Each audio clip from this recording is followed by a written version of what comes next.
So we've already looked at pressure groups. What we're looking at then is this idea of active participation in society and the way that everyday people can make a difference, how communities can make changes. The video clip attached to this is about some student protests from Birmingham University. Campaigning against uni fees. I'll put the link in the comments section. It was a fairly peaceful protest, lots of the students involved. There was a little bit of vandalism, some students weren't happy about it. The police appeared to be quite heavy-handed in their response. Now, student uni fees has been a massive protest since they've been introduced. So when I was your age, you didn't have to pay to go to uni. You guys are going to pay £9,000 a year to go to university, 3 years course, that's £27,000. That's before you take any loans out or, just for living expenses. So that's, it's a lifelong debt, and a lot of people are really unhappy about it. Even though there's been all this protest against it, it's been unsuccessful. So we're going to look at the reason why some protests are successful and some aren't. So we're looking at who can make a difference.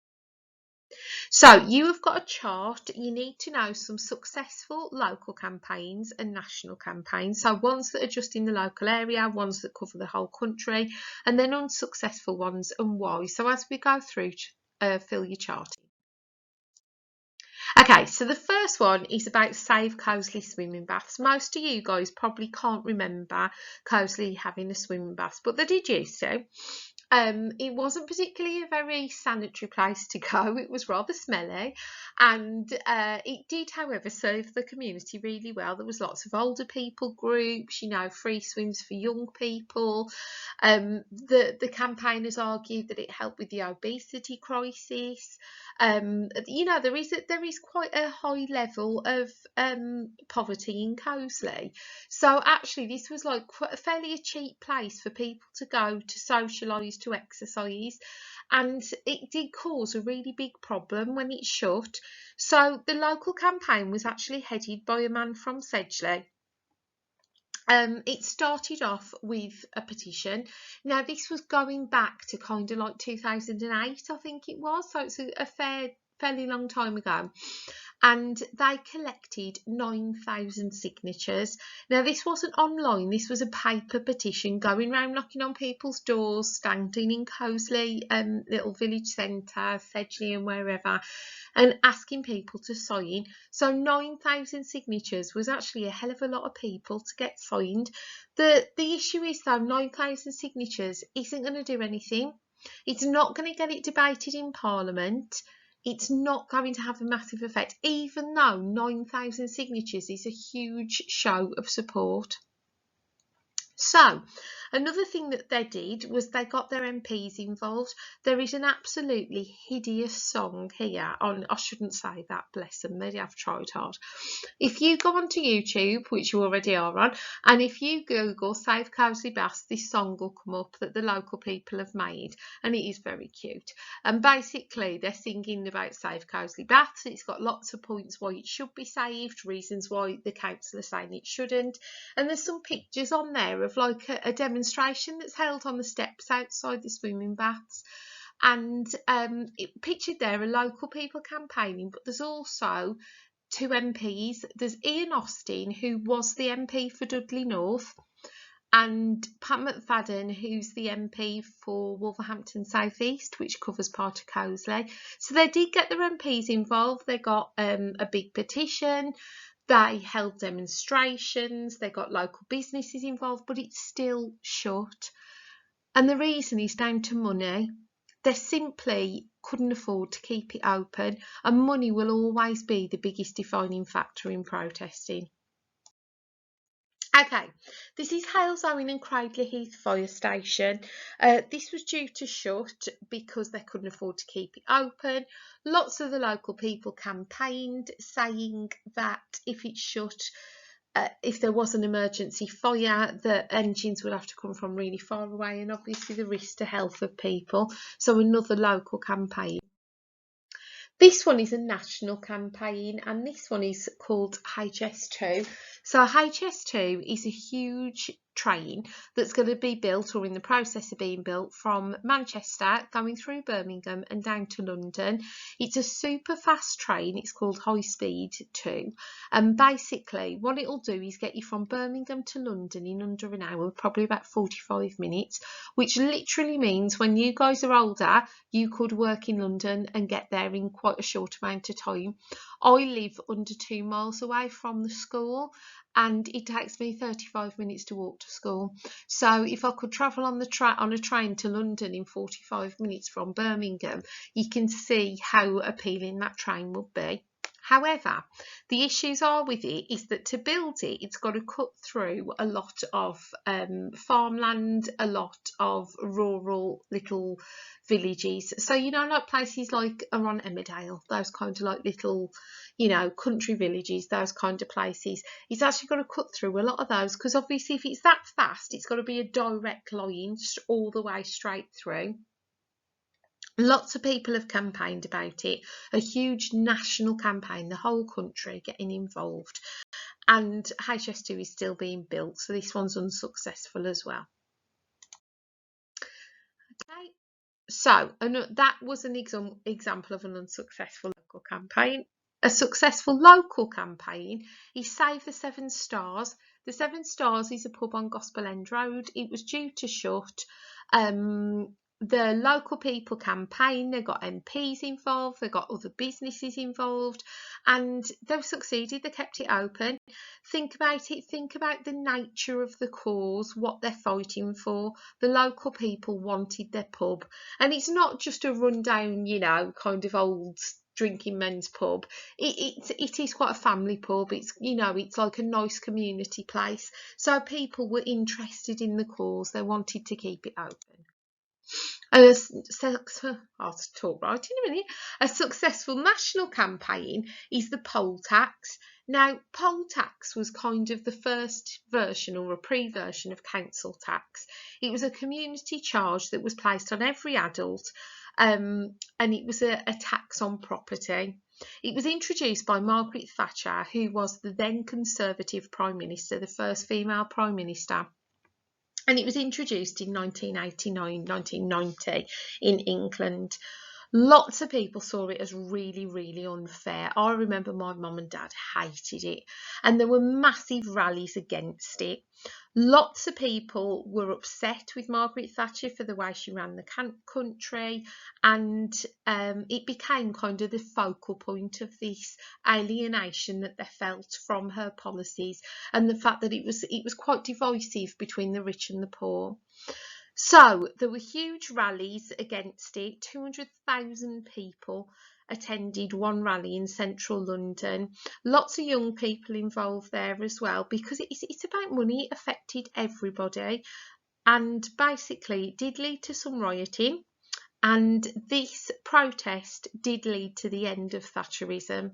So 8 months after the riots, Mrs Thatcher resigned. John Major became her successor, became Prime Minister, and he got rid of poll tax and replaced it by council tax. So this was successful.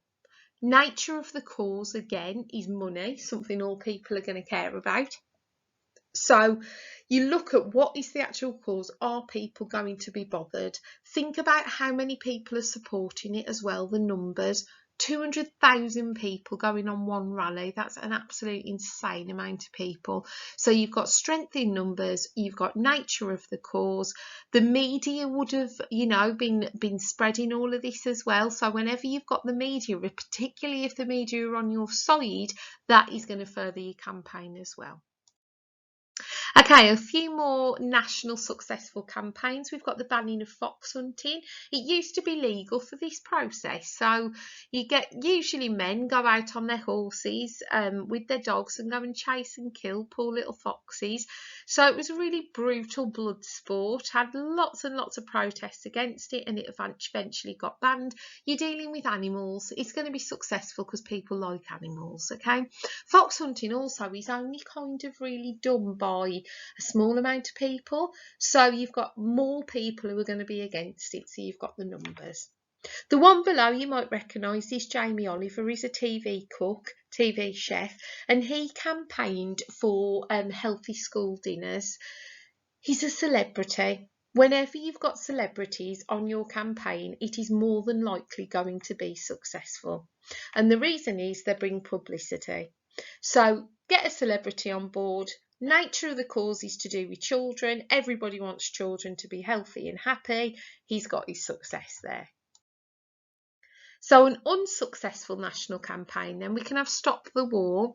So the Iraq War that was led by Tony Blair, basically you had 750,000 people taking part. That is known as the UK's biggest ever demonstration. 750,000 people going on a march against invading Iraq. It still went ahead. The reason is, well, Tony Blair was kind of, very, very close with George Bush in America. The politics of it all benefited what Tony Blair thought for the UK. So even though you've got all those people involved, the politics of it all beat it. Student fees, another one. So loads and loads of protests against this, starting back in 2010, where tuition fees were trebled to £9,000 per year. We've got 50,000 people taking part in one march, and these marches have happened all over. At the beginning, we saw about the Birmingham University one as well. All right, so lots and lots of protests on that. If you look, this one turns a bit nasty. So they're smashing the windows of the Conservative Party headquarters, clashes with the police, but it all still went ahead. The issue you've got is this: people do not like university students. They think they should go out and get a job. So the nature of the cause isn't going to strike a chord with anybody. Not my personal belief, but that's people in general. You've also got the methods used. If you've got 50,000 18, 19, 20-year-olds walking down the street, people aren't going to be happy about it, especially when they go and turn their direct action into violence. So the nature of the cause is not going to go down well. Okay, so local people can have a lot of power. You can campaign for local issues. So, for example, you might want more youth facilities in the local area. You might want more recycling centres. Anything you can think of, local people can make a difference. Okay, so what we need to do now then is we need to look at different protesting methods and benefits and limitations. So the first one we've got is contacting your MP. The reason why this is good is because your MP is your direct line to government. So if you've got a problem to do with education or with health or anything like that, you can email your MP. They can take your case on board. They can bring it up in Parliament as a question, or they can go to that government minister, discuss your issue with them and get you a response. I know I've done that in the past, and my MP has got responses from the Minister for Education and so on and so forth. Okay. The reason why this has its limitations, though, why it's not always that good, first of all, your MP probably represents 70,000 people, 70,000 constituents. There is no possible way that your MP can represent every single person's views. The other thing is it taking away representative democracy? If we're constantly getting our MPs to fight our battles for us, to take up our points, 70,000 people have trusted that person to represent all of them. They can't just represent you. Maybe they've got their own issues they need to discuss. Maybe they've got issues that are important to more people in the constituency. And also, on that kind of note, your MP can just ignore it. So then we look at petitions. So we're talking about paper petitions. Benefit is it's a good way of getting quite a bit of support. The bad thing is you're never going to get 100,000, and you need 100,000 signatures to really make a difference. E-petitions, on the other hand, can be much, much more beneficial. So you get an online petition, it gets spread on social media, it gets shared and shared and shared and shared. It can reach all over the world. You can quite easily get that 100,000 signatures. As soon as you've got 100,000 signatures, it goes to Parliament and it's debated as an issue in Parliament, which means essentially you could be getting laws changed. So that's brilliant. The limitations are, though, because e-petitions are now so common and so popular, they're having less of an effect. There's probably thousands of petitions started by random people that are all on the same issue, but because they're spread out over so many petitions, it's actually lost its ability to make a difference because each one's probably only got a few signatures. Standing for election, the brilliant thing about our democracy is that anybody can become a person in power. You could become an MP, you could become the Prime Minister. If you stand for election, you put yourself forward to be voted in, then you have the chance to be the decision makers, to be the people in power, to be the ones making and changing policy and laws. That's brilliant. The problem is with it though, what if you don't get voted in? What if I give my job up now as a teacher and try and become the next MP for my constituency and I devote all my life to it, but I don't get voted in? And don't forget, when I do get voted in, of course I would do, then I've still got to stand up for 70,000 people. What if I don't agree with what they want doing? It's really, really difficult.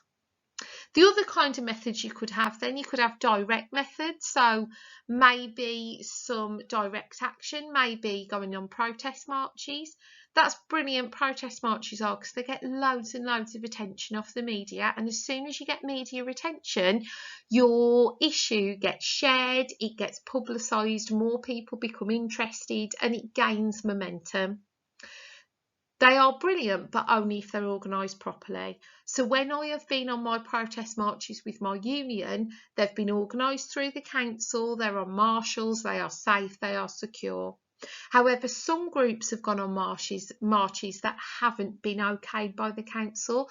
There's no security in place and it can lead to destruction. So when the EDL marched through Dudley a few years ago, shop windows got smashed, there was some fights and it led to police involvement.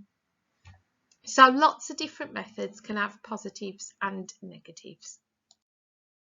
So now we look at what factors help your campaign. The first one we're going to think about then is finance. So finance is to do with money. If your pressure group or if your campaign has got money, it's going to benefit it massively. You can pay for advertising. You can pay to have big boards made up that look professional when you hold demonstrations. You can pay for t-shirts to be printed. More importantly, you can pay for people to work for your campaign full time instead of doing it as an hour or so at night time when they come home from work. You've got full-time employers working for you. That's always going to benefit. The next one is membership. How many people do you actually have on your campaign? The more power comes with bigger numbers.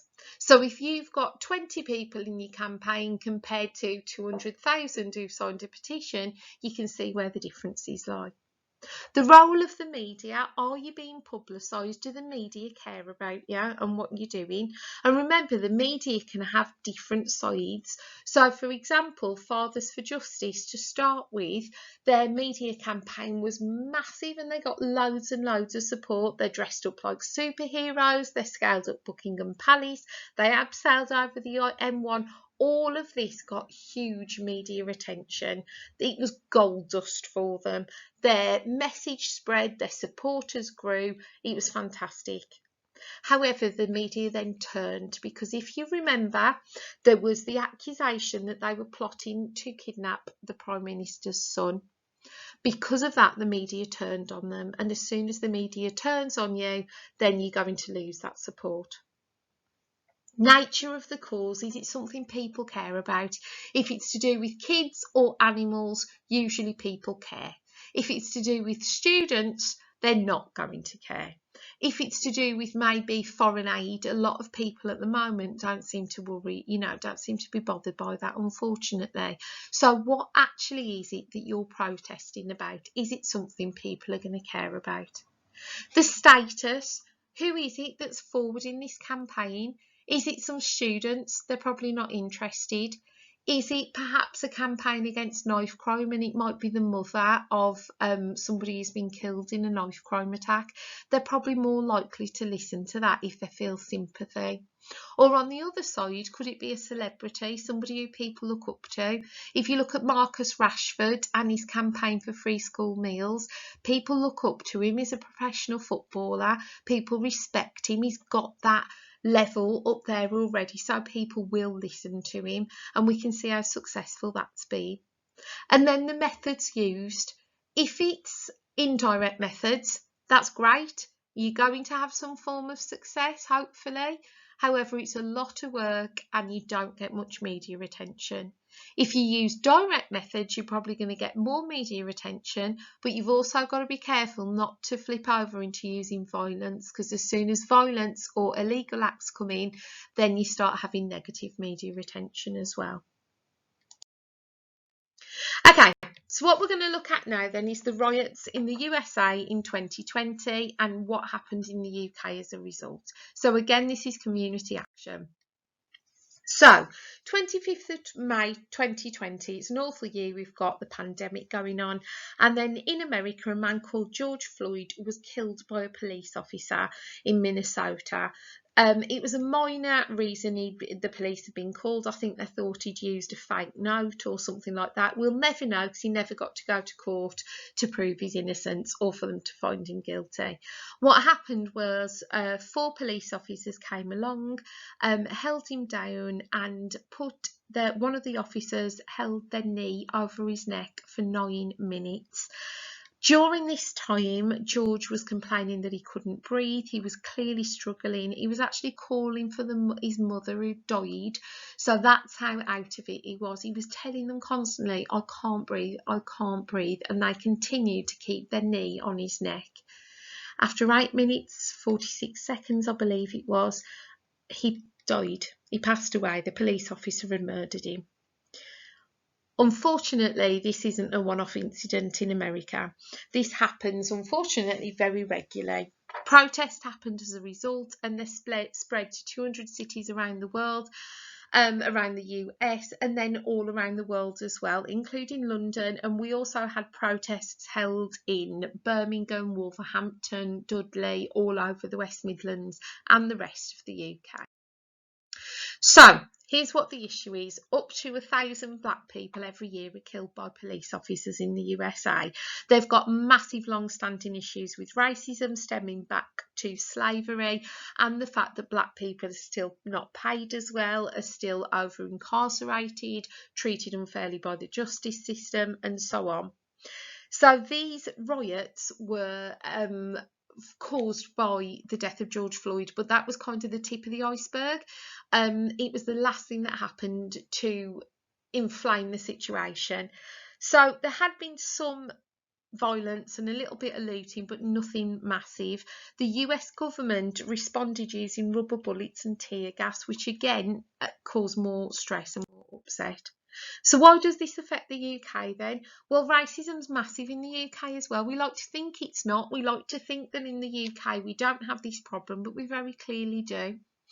During the first week of June, I think it was, lots of people took part in Blackout Tuesday, and what people did was on their social media, they replaced their profile picture with a black square which very faintly said Black Lives Matter or Blackout Tuesday on it, and it was to raise awareness.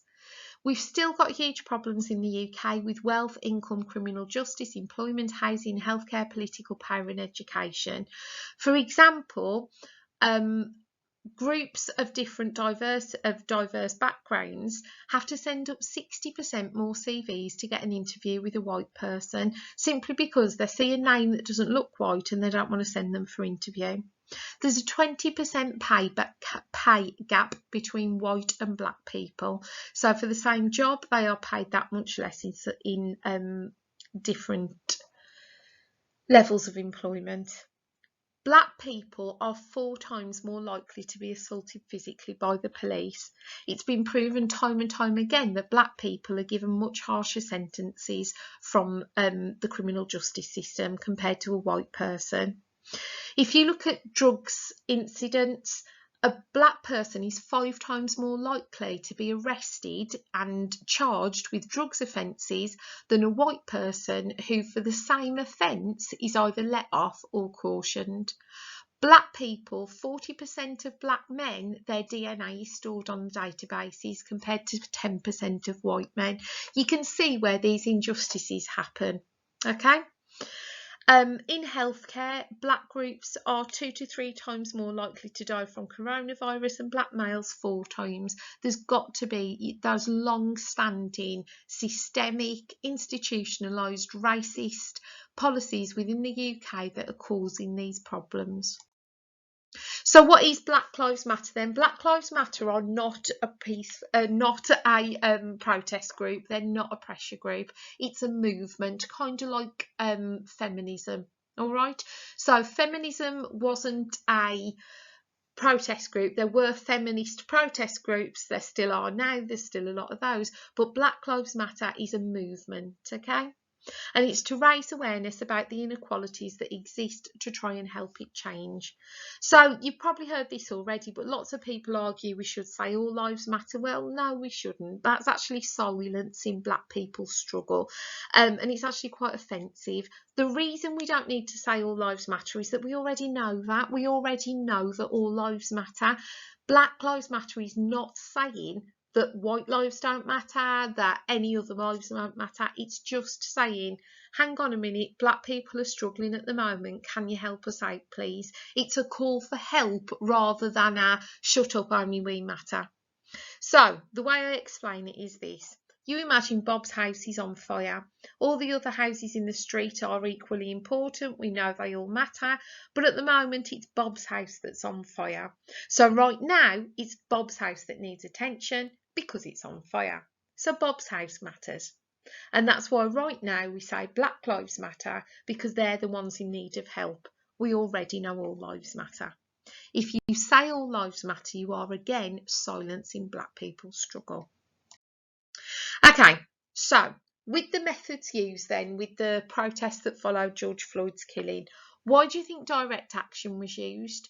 Remember, that doesn't have to be illegal or violent, but the mass protest marches are direct action. What are the benefits of direct action? What are the problems? Do you think there would have been as much of an impact if indirect methods would have been used? Press pause, have a go at answering those. Okay, Marcus Rashford. We know that he has been campaigning for free school meals to be continued over school holidays during the pandemic.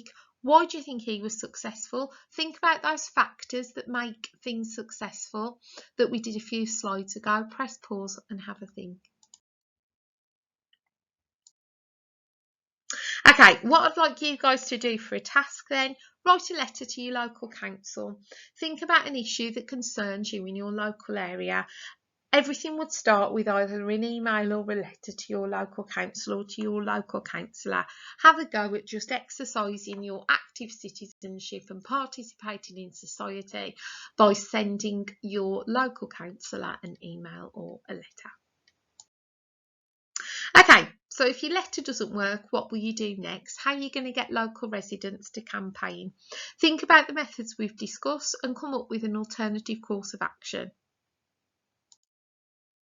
And this is some pictures of when I've been on protest marches and then a conference we had afterwards. So this was the National Union of Teachers as we were marching through Birmingham, and a conference that was held at the end. Okay, and there's some answers for you to fill your chart in if you need to.